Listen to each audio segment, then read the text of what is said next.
নমস্কার বন্ধুরা, আজকে আবার একটা নতুন রেসিপি নিয়ে আমি চলে আসছি আপনাদের সামনে। তো আজকে আমি বানাবো পালক চিকেন। তো তার জন্য নিয়েছি পালক, ধুয়ে ক্লিন করে রেখে দিয়েছি। চিকেনও আমি ধুয়ে ক্লিন করে রেখে দিয়েছি, সঙ্গে মশলা রেডি করে কেটে রেখে দিয়েছি ধুয়ে।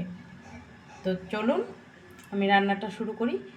প্রথম থেকে শেষ অবধি সম্পূর্ণ ভিডিওটা দেখবেন, কেউ স্কিপ করবেন না।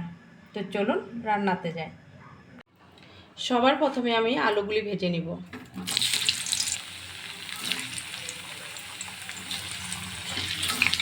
আলু না দিলেও চলে, আপনারা যদি চান আলু দিবেন না তাহলে সেটা স্কিপ করতে পারেন, আলু না দিলেও হবে। তো আমরা তো বাঙালি, কী করে আলু ছাড়া মাংস করব, তার জন্য একটু দিয়েছি। তো আলুগুলো আমি লাল লাল করে ভেজে নিচ্ছি। আলুটা ফ্রাই হতে হতে আমি মশলাগুলো বেটে নিচ্ছি। এখানে রসুন, আদা, কাঁচা লঙ্কা, একটু ধনিয়া দিয়ে এগুলি বেটে নিব। আলুটা ভাজা হতে হতে আমি মশলাগুলি বেটে নিব। তো আমার আলু ভাজা কমপ্লিট। তো আমি এখন উঠিয়ে রাখবো।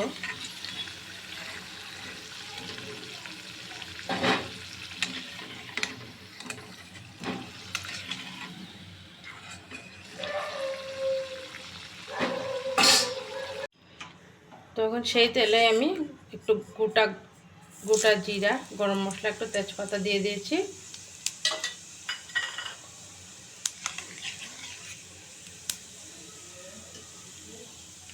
এখন আমি দিয়ে দিব কেটে রাখা কুচানো পেঁয়াজ।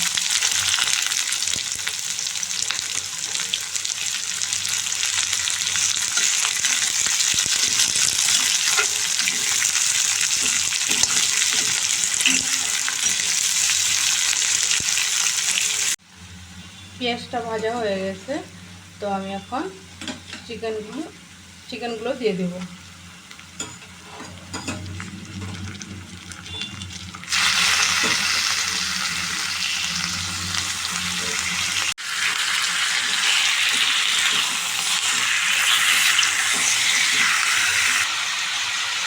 পরিমাণ মতো নুন দিয়ে দিচ্ছি, আর একটু হলুদ গুঁড়ো। টমেটোকে একটু ভেজে নেব।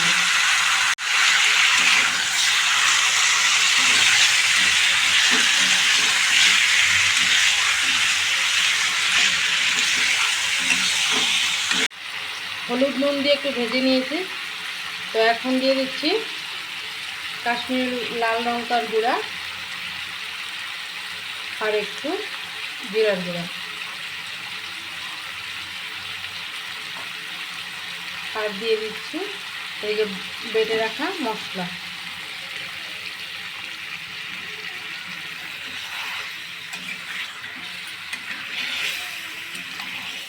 তো আমি এখন একটু ঢেকে রেখে কষাবো মাংসটা।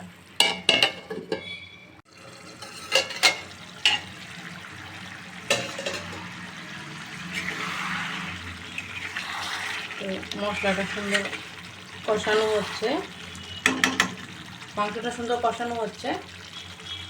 তো এখন আমি দুটো টমেটো কেটে রেখেছিলাম, সেটাও দিয়ে দিচ্ছি।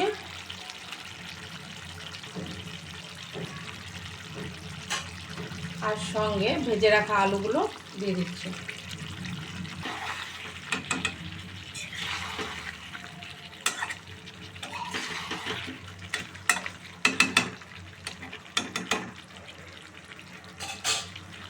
তো আবার একটু ঢেকে দিব। চিকেনটা কষানো হয়ে গেছে, ঠিক মশলার তেল ছেড়ে দিয়েছে। তো আমি এখন পালকগুলো দিয়ে দেব। পালকগুলো আমি কেটে রেখেছিলাম, তো আমি এখন পালকগুলো দিয়ে দেবো। এখন দিয়ে দিলাম।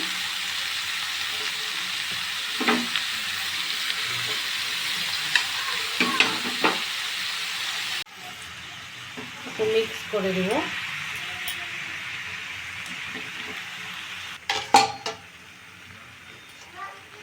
ঢেকে দিচ্ছি আমি।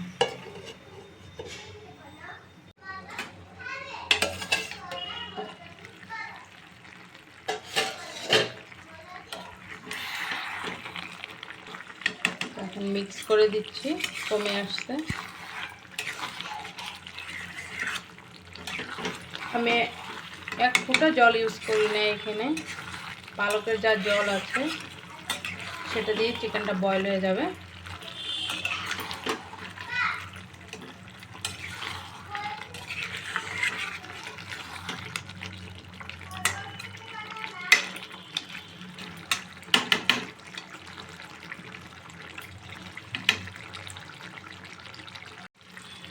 দেখুন পালকে কত জল ছেড়েছে। তো আমার চিকেন কমপ্লিট হয়ে গেছে, আমি একটা পাত্রে নামিয়ে নিচ্ছি। পালক চিকেন কমপ্লিট। তো রেসিপিটা কেমন লাগলো কমেন্ট করতে ভুলবেন না। অবশ্যই কমেন্ট করে বলবেন কেমন হয়েছে। যদি ভালো লেগে থাকে একটা লাইক, কমেন্ট, শেয়ার আর সাবস্ক্রাইব করে দেবেন। তো আজকের জন্য আসি, নতুন একদিন আসবো আর একটা নতুন ভিডিও নিয়ে। ততদিন ভালো থাকবেন, সুস্থ থাকবেন।